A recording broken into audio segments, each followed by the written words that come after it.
Hi all, welcome back. അപ്പോൾ ഇന്ന് നമ്മൾ 6th സ്റ്റിച്ചാണ് പരിചയപ്പെടാൻ പോകുന്നത്. സ്പ്ലിറ്റ് ബാക്ക് സ്റ്റിച്ചാണ്. അപ്പോൾ അതിന് വേണ്ടിയിട്ട് നമ്മൾ 6 ഇഴ നൂല് വേണം യൂസ് ചെയ്യാനായിട്ട്.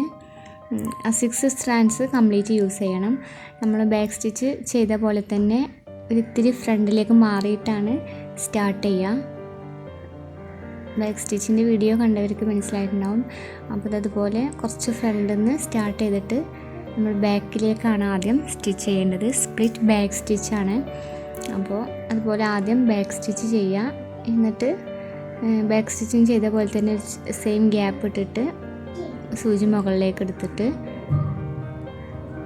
നമ്മൾ സ്പ്ലിറ്റ് ബാക്ക് സ്റ്റിച്ച് ആകുമ്പോൾ സ്പ്ലിറ്റ് ചെയ്യുകയാണ് ചെയ്യുന്നത്. നമ്മൾ ഇതിന് തൊട്ട് മുമ്പ് ചെയ്ത ആ ഒരു സ്റ്റിച്ചിൻ്റെ നേരെ സെൻറ്ററിൽ ആ നൂലിനെയും ആ സ്റ്റിച്ചിനെയും സ്പ്ലിറ്റ് ചെയ്യുന്ന രീതിയിൽ സെൻറ്ററിലൂടെയാണ് നെക്സ്റ്റ് സ്റ്റിച്ച് കൊടുക്കേണ്ടത്. അതുപോലെ സെൻറ്ററിലൂടെ എടുക്കുക.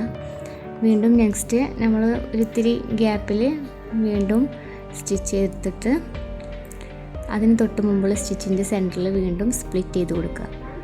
ഇങ്ങനെ സ്പ്ലിറ്റ് ചെയ്ത് ചെയ്യുന്നതുകൊണ്ടാണ് ഇതിന് സ്പ്ലിറ്റ് ബാക്ക് സ്റ്റിച്ച് എന്ന് പറയുന്നത്. അപ്പോൾ എല്ലാവർക്കും മനസ്സിലായെന്ന് വിചാരിക്കുന്നു.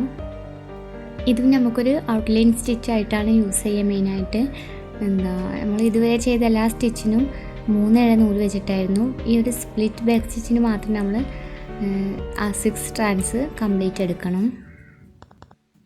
പിന്നെ ഏതൊരു സ്റ്റിച്ചും നമ്മൾ മാക്സിമം ചെറുതാക്കി ചെയ്യുമ്പോൾ അതിൻ്റെ ഒന്നും കൂടെ ആ ഒരു ഡിസൈന് ഒന്നും കൂടെ അട്രാക്റ്റീവായിട്ട് ഭംഗിയായിട്ട് കിട്ടും. ഒരുപാട് വലിയ വലിയ സ്റ്റിച്ചുകളാകുമ്പോൾ അതത്ര വലിയ ഭംഗി തോന്നില്ല നമുക്ക്. മാക്സിമം ചെറിയ സ്റ്റിച്ചിൽ ഡിസൈനൊക്കെ ചെയ്യുമ്പോൾ സ്റ്റിച്ച് ചെയ്യാൻ ശ്രദ്ധിക്കുക. അപ്പോൾ മുമ്പത്തെ സ്റ്റിച്ചുകളുടെ വീഡിയോസ് കാണാത്തവരുണ്ടെങ്കിൽ അതും കൂടെ പോയിട്ടൊന്ന് കാണുക. തുടർന്ന് വീഡിയോസ് അപ്ലോഡ് ചെയ്യുന്നതാണ് പുതിയ സ്റ്റിച്ചുകളുടെ. അപ്പോൾ ചാനൽ സബ്സ്ക്രൈബ് ചെയ്യാതെ കാണുന്നവരൊക്കെ ഉണ്ടെങ്കിൽ ഒന്ന് സബ്സ്ക്രൈബും കൂടെ ചെയ്ത് ബെല്ലൈക്കണിൽ ഓൾ എന്ന ഓപ്ഷനും കൂടെ ഒന്ന് എനേബിൾ ചെയ്യാം.